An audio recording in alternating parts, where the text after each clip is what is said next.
তো দেখো বন্ধুরা, আমি জানি যে তোমাদের যে মার্কসটা তোমরা আশা করেছিলে সেই মার্কসটা তোমাদের আসেনি, তার থেকে কিছু কম এসেছে এবং যে র্যাঙ্কটা তোমরা এক্সপেক্ট করেছিলে তার থেকে অনেক দূরে তোমাদের র্যাঙ্ক চলে গেছে। একটা আনএক্সপেক্টেড র্যাঙ্ক তোমাদের কাছে এসেছে, সেটা আমি জানি। তো দেখো বন্ধুরা, আমি তাও তোমাদের ভালো করে শুনবা, তাও তোমাদের বলি, তোমরা যারা যারা জেনারেল ক্যাটাগরি আছো, তোমাদের কারোর র্যাঙ্ক যদি 15K অর্থাৎ 50,000-50,000-এর মধ্যবর্তী যদি থাকে, তাহলে আমি তোমাদের হাত জোর করে রিকোয়েস্ট করছি একটা কথা, প্রত্যেককে রিকোয়েস্ট করছি, তোমাদের র্যাঙ্ক যতই খারাপ হোক না কেন, তোমরা থার্ড রাউন্ড বা মপ আপ রাউন্ড পর্যন্ত তোমরা কিন্তু থাকবা। তার কারণ তোমরা জানো না যে মপ আপ রাউন্ডের সিট কতটা বৃদ্ধি পায়, প্রচুর বৃদ্ধি পায়, তোমাদের ভাবনারও বাইরে বৃদ্ধি পায়। সেজন্য তুমি মপ আপ রাউন্ডে গিয়ে দেখা যাচ্ছে তুমি সেকেন্ড রাউন্ডে ধরো তুমি সিভিল পাচ্ছ, কিন্তু মপ আপ রাউন্ডে গিয়ে তুমি দেখা যাচ্ছে ইসি পেয়ে যাচ্ছ সেই ব্রাঞ্চে। তাহলে আমি তোমাকে বলি খরচ হোক না, দেখো তোমাকে ফার্স্ট রাউন্ড, সেকেন্ড রাউন্ড আর থার্ড রাউন্ডে তোমাকে কাউন্সিলিং করতে টোটাল 500-500-1500 টাকা খরচ হবে। খরচ হোক 1500 টাকা, কিন্তু সেই 1500 টাকা খরচ হলে তোমার লাভ হবে এবং তুমি কাউন্সিলিংটা করবা। ঠিক আছে, 1500 টাকার জন্য একটা জীবন তো নষ্ট করা যায় না, সেটাও ঠিক। সেজন্য আমি তোমাদের বলি যে তোমরা থার্ড রাউন্ড বা মপ আপ রাউন্ড পর্যন্ত কাউন্সিলিং করবা। তার কারণ একটা জেনারেল ক্যান্ডিডেটেরও ম্যাক্সিমাম কিন্তু যেতে পারে তোমাদের মপ রাউন্ডে র্যাঙ্কটা। দেখো তুমি 2021, 2022, 2023 সমস্ত যদি কাট অফ করে ভালো করে দেখো লাস্ট রাউন্ডে, তুমি দেখো প্রত্যেক বছর কিন্তু সিট সংখ্যা দিন দিন বাড়ছে। সিট সংখ্যা মানে তোমার কাট অফটা কিন্তু দিন দিন বাড়ছে, কাট অফ কিন্তু খুব একটা কমছে না, মোটামুটি 200-300 হলেও কিন্তু কাট অফ বাড়ে। তো এবার কি হবে জানি না, তাও মোটামুটি তুমি ধরতে পারো অ্যাপ্রোচ কিছু সংখ্যক তো বাড়বে।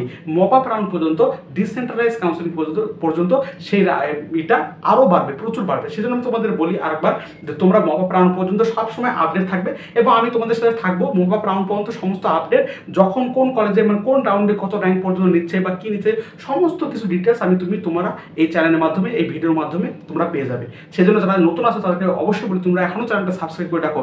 এই চ্যানেল তোমাকে অনেক কিছু সাহায্য করবে কাউন্সিলিং শেষ পর্যন্ত, কলেজে উঠে দেওয়া পর্যন্ত, তোমার সে যে র্যাঙ্ক আসুক না কেন। এবার দেখো বন্ধুরা, আমি তোমাদের একটা কথা বলি, তোমরা এখন প্রায়শই সমস্ত যে ইউটিউব চ্যানেল বা অনেক সমস্ত জায়গায়, আমার ইউটিউব চ্যানেলে, আমার হোয়াটসঅ্যাপ গ্রুপে সবাই এখন একটা জিনিস জিজ্ঞেস করছো, আমার জিএমআর র্যাঙ্ক এত আসছে, আমি কোন কলেজ পেতে পারি। দেখো তোমার জিএমআর র্যাঙ্ক কত আসছে, তুমি কোন কলেজ পেতে পারো, তুমি জিএমআর র্যাঙ্ক অনেক যতই আসো না কেন, তুমি প্রাইভেট কলেজ যাও, প্রাইভেট কলেজে গিয়ে তুমি বলবা যে এই দেখে আপনার টাকা কত, টাকাটা ফিক্স করে দিবা, টাকাটা পেমেন্ট করে দিবা, ওটা দেখবা ডব্লিউবিসি রেজাল্ট লাগবে না, চলে আসো ভর্তি হয়ে যাও। ঠিক আছে, তো সেসব বাদ দিলাম, যে তোমার র্যাঙ্ক বেশি আসলেও তুমি প্রাইভেট কলেজে অ্যাডমিশন নিতে পারো। তোমাদের একটা কথা বলে, তোমরা কলেজ পেয়ে যাবে, তোমরা যতই র্যাঙ্ক আসো কলেজ পেয়ে যাবে, সেটা প্রাইভেট কলেজ পেতে পারো।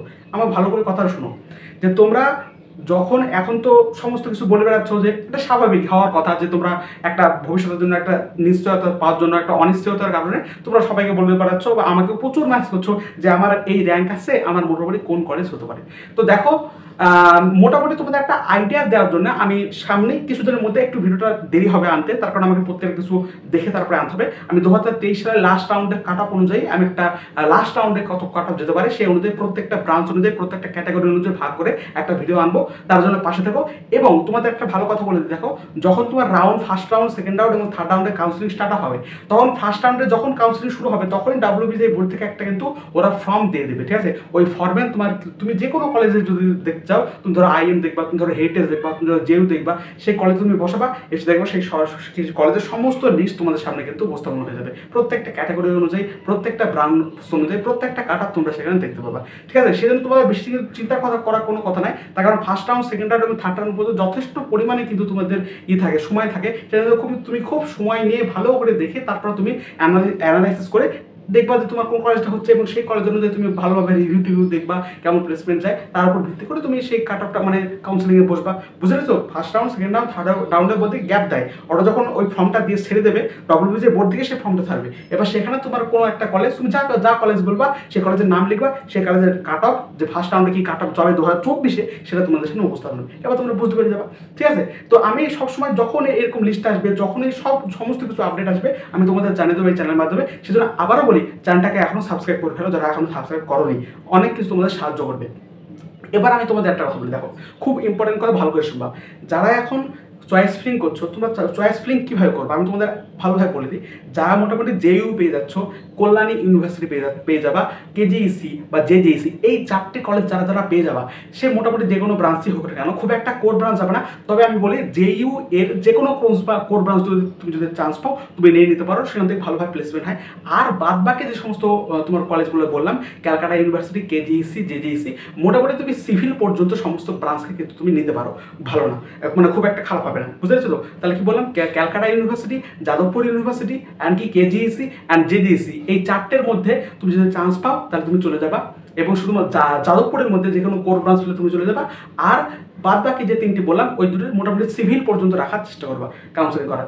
এরপরে যে সমস্ত গভর্নমেন্ট কলেজগুলো আছে সেই সমস্ত গভর্নমেন্ট কলেজে তুমি যদি পাও তোমার র্যাঙ্কের মধ্যে, তাহলে তুমি জাস্ট উপরে যে টপ ব্রাঞ্চ যেগুলো অর্থাৎ ইসি পর্যন্ত নেওয়ার চেষ্টা করবা। মেকানিক্যাল সিভিলে কিন্তু গভর্নমেন্টে আসবে না। এর বাদ বাকি যে সমস্ত কলেজ, নেতাজি সুভাষ বলো বা তোমার বর্ধমান বলো, কোচবিহার বলো, পুরুলিয়া বলো, এই সমস্ত কলেজে বাদ বাকি যে ব্রাঞ্চগুলো সেই ব্রাঞ্চগুলোর দিকে তোমরা আসবা না। তাহলে তোমরা নিশ্চয় বুঝতে পারলা। তাহলে তারা কি করবে? তাহলে তখন তাহারা কি করবে? যারা ওই ব্রাঞ্চ পাবে না, ওই যে গভর্নমেন্ট কলেজে যে আইটি বা ইসি সেটাও পাবে না, টপ ব্রাঞ্চ পাবে না, তারা ডাইরেক্ট তোমরা প্রাইভেটে ভর্তি হতে পারো। অর্থাৎ যাদের র্যাঙ্ক হচ্ছে খুব একটা ভালো আসেনি, যাদের র্যাঙ্ক মোটামুটি 60 বেশি এসেছে, তাদেরকে বলি তারা এখন থেকে মোটামুটি যে সমস্ত ভালো ভালো প্রাইভেট কলেজ তাদের সাথে কথা বলা শুরু করো। তোমার যদি ডোনেশন দেওয়ার সুযোগ থাকে, তোমার যদি অ্যাফোর্ডেবল করার ক্ষমতা থাকে, তাহলে তোমাদের টপ ব্রাঞ্চ তাড়াতাড়ি আগে সিলেকশন হওয়ার চান্স থাকবে। বুঝতে পেরেছো তো? এবং তোমাদের একটা কথা বলি, প্রাইভেটে তোমরা কিন্তু অ্যাপ্লাই করবা। তোমরা যারা গভর্নমেন্টের সাথে প্রাইভেটেও অ্যাপ্লাই করার চেষ্টা করবা। তাহলে বলি যে জেনারেল যারা তারা মোটামুটি 15K এর মধ্যে র্যাঙ্ক থাকে, তোমরা অবশ্যই অ্যাপ্লাই করবা সমস্ত প্রাইভেট প্লাস গভর্নমেন্ট মিলে, যেগুলো top private college, top government college, সমস্ত যে লিস্ট, সমস্ত ইম্পর্টেন্ট ভিডিও লিস্ট আমি ডিসক্রিপশন বক্সে দেখে রাখবো, সেখান থেকে ভালো করে তুমি অ্যানালাইসিস করতে পারো। তারপরে তোমরা কি করবা? তারপরে তোমরা হচ্ছে প্রাইভেট কলেজের দিকে যাবা, ঠিক আছে? আর যারা তোমার এসটি এসসি ওবিসি আছো তাদেরকে বলি, তারা মোটামুটি জেনারেল মোটামুটি 50K পর্যন্ত থাকবে, আর এসটি এসসি ওবিসি মোটামুটি আর ধরো 10-12 হাজারের উপর করতে হবে, মোটামুটি 60-62 পর্যন্ত তোমরা কাউন্সেলিংয়ে বসবা, ঠিক আছে? প্রত্যেকে কিন্তু মপ আপ রাউন্ড পর্যন্ত তোমরা কাউন্সেলিংয়ে বসবে, একটা তোমাদের কাছে অনুরোধ রইল। এবং এটাই বললাম যে তোমরা জেডিএসি, সিইউ, কেজিসি আর যে মধ্যে যে কোনো একটা পেলে তোমরা অবশ্যই নিয়ে নেবে, ঠিক আছে? আর বাদ বাকি যে সমস্ত গভর্নমেন্ট কলেজ আছে সেগুলো টপ ব্রাঞ্চ নেওয়ার চেষ্টা করবে। আর যদি সেগুলো টপ ব্রাঞ্চ তোমার না হয় বা জেডিএসি ওই চারটের মধ্যে যদি তোমার না হয়, তাহলে তুমি প্রাইভেট কলেজের টপ ব্রাঞ্চের দিকে যাবে। এবং হ্যাঁ, যে সমস্ত টপ প্রাইভেট কলেজ সেগুলোর দিকে যাবে, টপ প্রাইভেট কলেজের লিস্ট আমার ডিসক্রিপশন বক্সে দেওয়া আছে। তো আশা করি বন্ধুরা তোমরা বুঝতে পারে। এবং তোমাদের একটা কথা বলে, তোমরা অবশ্যই যারা নতুন ছিলে তারা চ্যানেলটাকে সাবস্ক্রাইব করো। আমি শেষ পর্যন্ত তোমাদের সাথে থাকবো। Thank you.